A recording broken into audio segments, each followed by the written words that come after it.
Alright guys, so far we've been doing this 5x5x5 Rubik's Cube, but we have the white center in step 1. In step 2 we created the yellow center. In step 3 we created the blue center.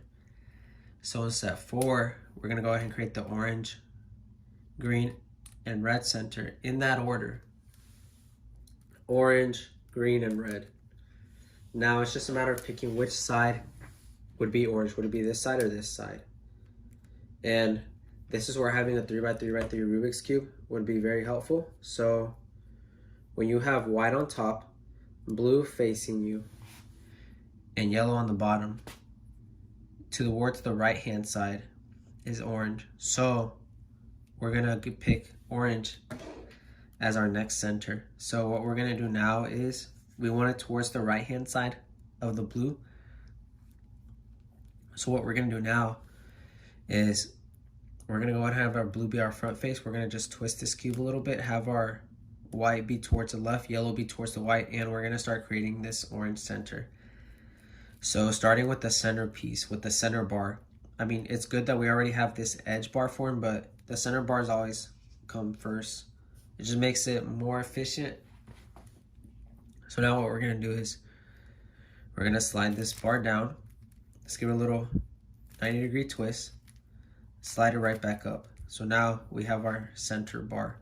Now we just need the edge bars. So right here we have one, and the other two orange pieces are somewhere over here. So we don't worry about them just yet. Right now we're worried about this bar and how we can connect it. So we go ahead and pull the orange down. We give it a little 180 twist. And then we pull it back up. So now we have two orange bars. Our blue is still intact. We're not moving laterally because we don't want to destroy our white and yellow centers.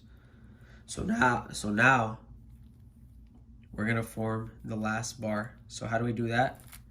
All we're gonna simply do is just connect the pieces that we do have. So right here, without moving laterally, just moving vertically, we have our two of our three oranges. And I wouldn't worry too much about destroying the blue. As long as you don't move laterally, everything will fall back into place. So now we have this loose piece right here. So we're gonna bring it up so it can be right here. Now that we have our third bar, now what we do is we don't want it horizontal, we want it vertical. So that way when we start twisting and sliding everything back into place, everything will be intact. As I explained in the previous video, and solving the blue center, that you want everything to be intact. So now we're gonna go ahead and pull this down. We're gonna go ahead and just fix the blue center. So right here is good.